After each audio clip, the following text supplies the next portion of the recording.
Panic is contagious out there, but so is leadership, and it's time to rise up of leaders. Verne has spent 38 years working with the best leaders in handling crises, and he's created a practical one-pager dealing with 5 C's of leadership in a crisis or download. We'll give you the link in the show notes here. You could probably also find it at scalingup.com or scalingcoach.com.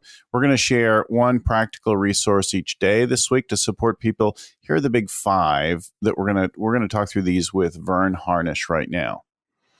Hey everyone, I'm Bill Gallagher, scaling coach and host of the show. This episode is one in a series of the main things that leaders need to do to make a difference right now in order to navigate this crisis or any other crisis in the future. And you'll find this series along with about 200 other episodes on leadership and scaling up at our website, scalingcoach.com. Of course, the main website, also scalingup.com. You'll also find downloads of all the tools that we talk about right there, including this 5 C's. And you can get a free copy of the international best-selling book, Scaling Up, right there at scalingcoach.com. Listen in now as we talk with Verne Harnish.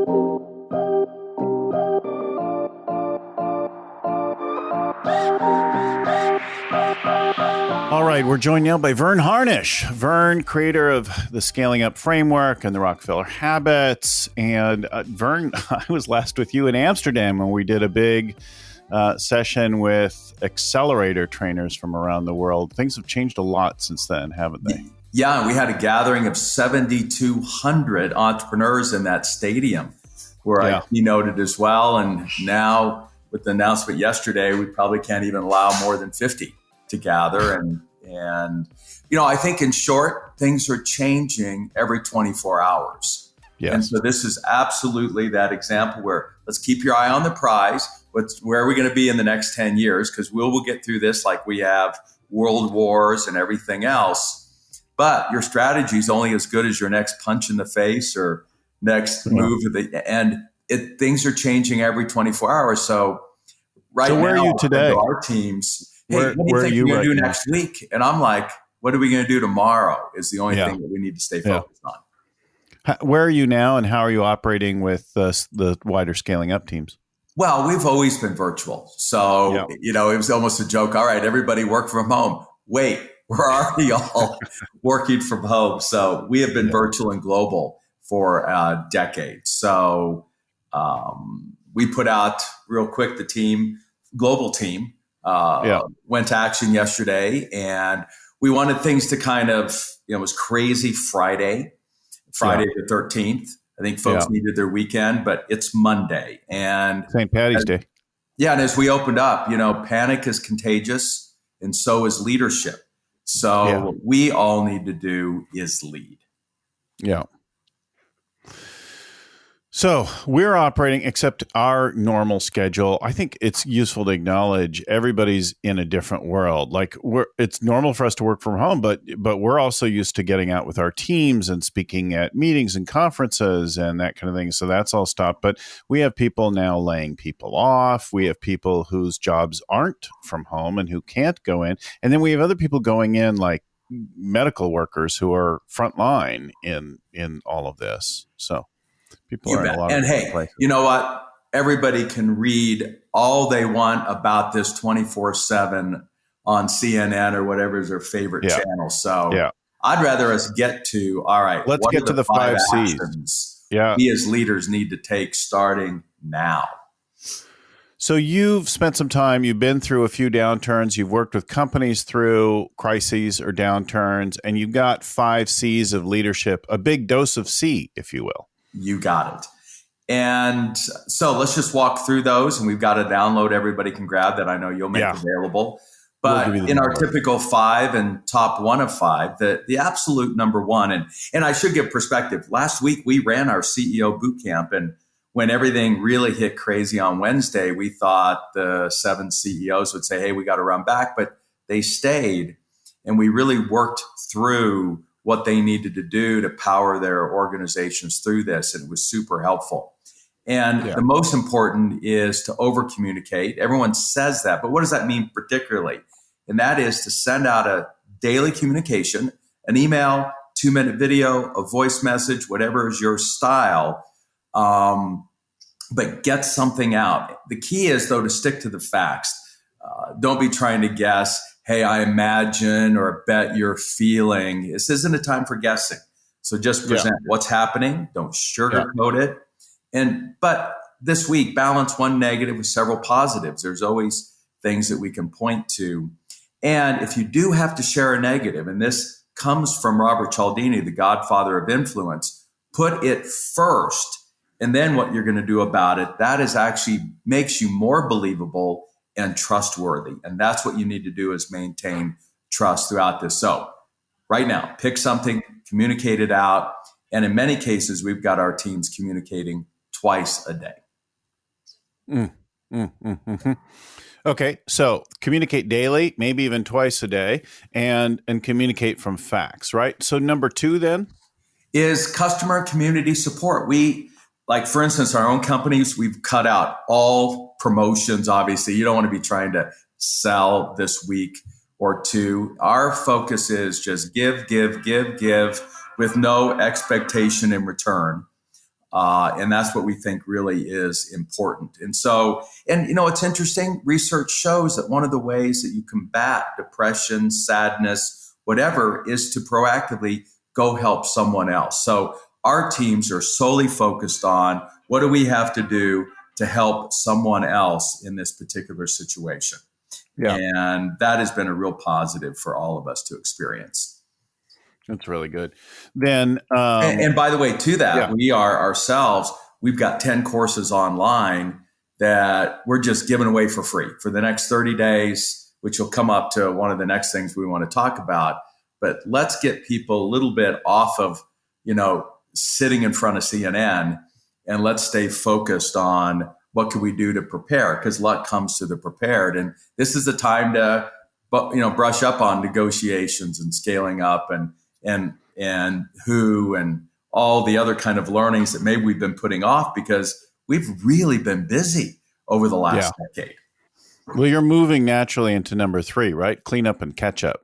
There's an opportunity to put things in order during a quiet time like this. It is. And I remember when Gene Brown with Citibank, we talk about him in the scaling up, and he was in the depth of a crisis. 2010, Ireland, one of the pigs countries, the whole economy was collapsed. He's just trying to make payroll.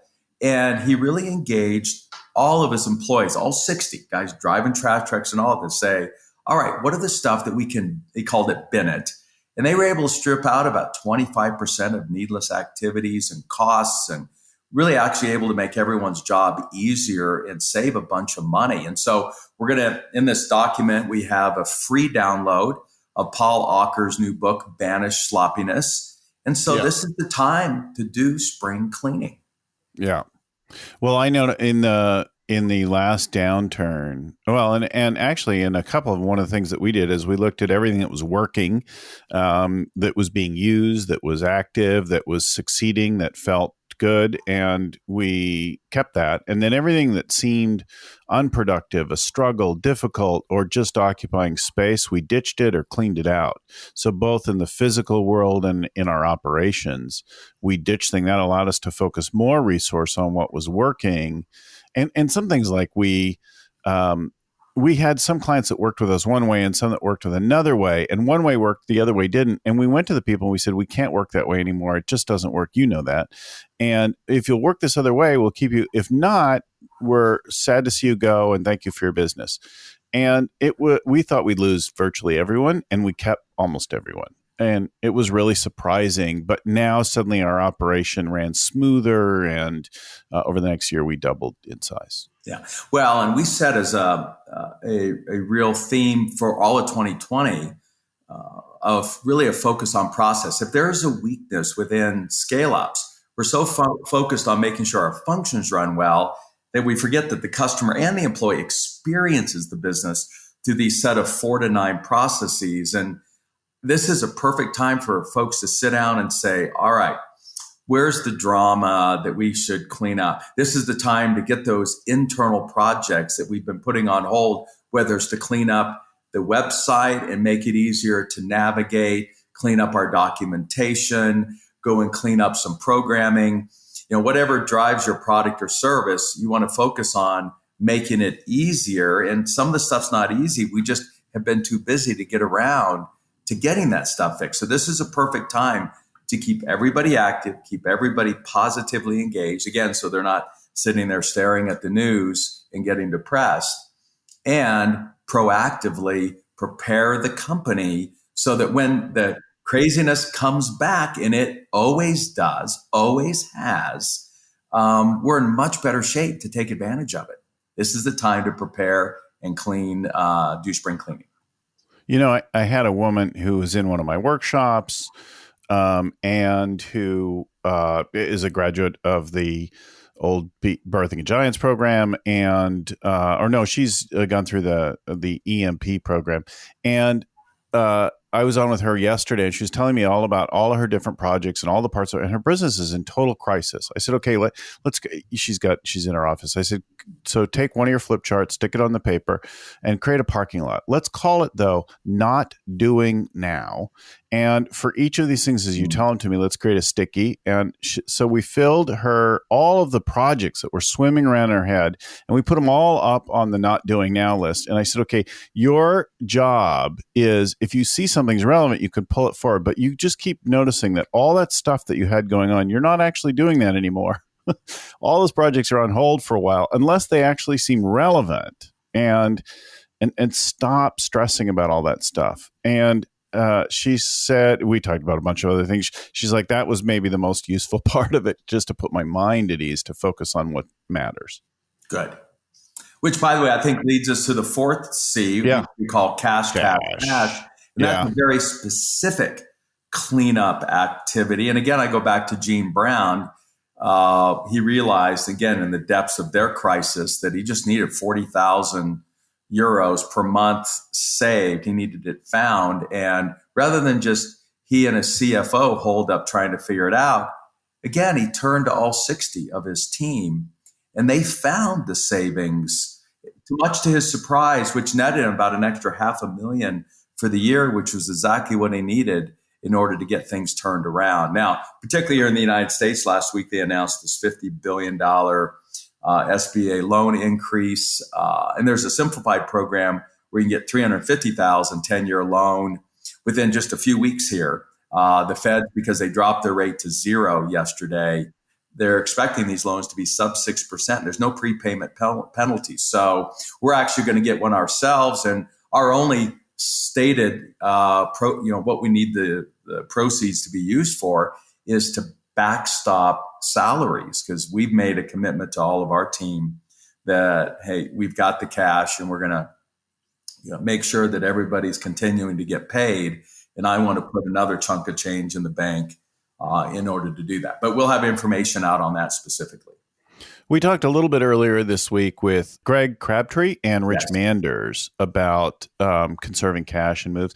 And then I've been talking with clients and had some great successes just in the last few days, having people make radical requests. So a radical request is when you go to your landlord and you ask for a year of free rent, as I did back in 2009, because I said, I don't know if I have a business. And he gave it to me with quarterly review to make sure I still needed it, and in exchange for a 2-year extension on the lease, which I gladly gave.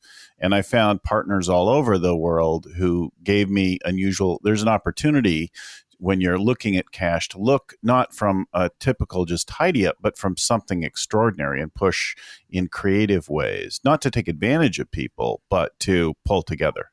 Yeah, I think it's a great example, Bill. Yeah.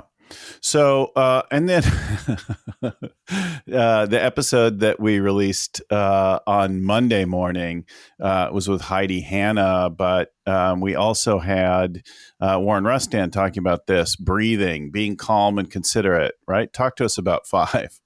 Well, I think it is critical as you come through this. And it was something I picked up at the Tony Robbins Date with Destiny experience. And I actually adopted a new mantra for myself, which was, hey, in everything, just be peaceful, playful, passionful. It's really helpful, especially during the crisis, because the reality is the leader sets the tone for the entire organization. And when you come back to what is required, yes, I meditate. I'm glad I've got that practice, but not everyone has down the path. So the single most important thing you can do is just take a few deep breaths. And I share in this one page you're going to be sending out. I remember my son Cameron, and a lot of folks know that I'm a member of the International Brotherhood of Magicians and was a stage magician for a few years. And so my son, when he was 12 at the time, wanted to, for his elementary school, do the famous Houdini metamorphosis illusion. It's quite complex, requires kind of a special magician's box.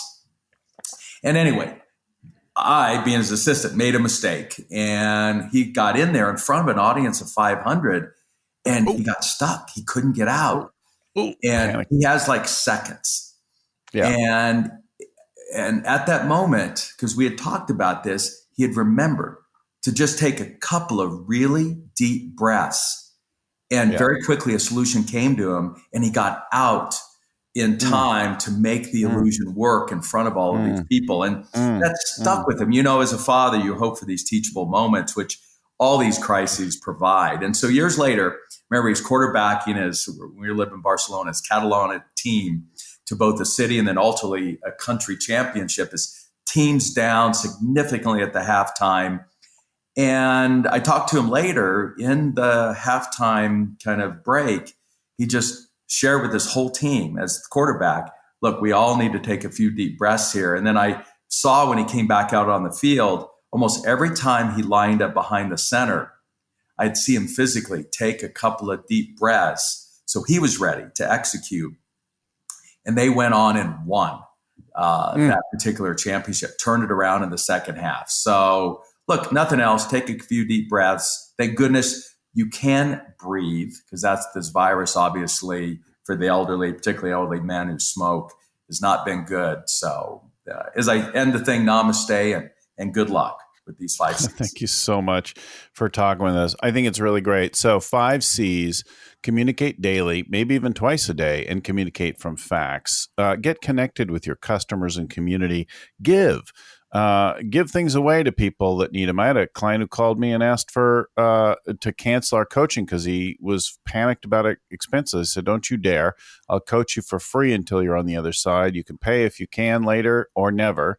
And we're doing all the free coaching our schedule will allow now for people who are in trouble. Number 3, clean up and catch up. So get caught up with things, use the time and the space to clean up and keep people proactively occupied on what you can manage. Then start to engage the cash is number 4, and get the whole team involved. Use things in a creative way. Find the cash, conserve the cash to make it through. And then number 5, be calm and considerate. Take care of yourself. Breathe more than anything else. If you have another practice around mindfulness, stress, practice that. Thank you, Bill. 5 C's. We'll put the download in the thing. Thanks so much, Verne, for coming on and finishing out this series on dealing with the crisis for people. I know that this recording will make a powerful difference. If you want to know anything more about the stuff that Verne is doing, the latest things will be all on the website, webinars, downloads, etc. This at scalingup.com. Thanks again for listening. Keep scaling up. If this show is helpful, please share it with somebody else right now. Like it and subscribe to get them every week. We always appreciate your positive reviews. If you can give us a rating and a review, that makes a big difference when you share it and pass it along in growing the show. That's something you could do for us. You can also send us your thoughts or email us at info@scalingcoach.com, info@scalingcoach.com. I want to give thanks to Verne, not only for coming on this show to share the 5 C's, but also just for creating the whole world of the Rockefeller habits and scaling up. This show was produced by Lucy Summers. The audio is edited by Albert Burge at Podfly Productions, and the show notes were written by Ayn Kadina with proofreading by Tim McGowan. Thanks again, everyone, for listening. Keep scaling up.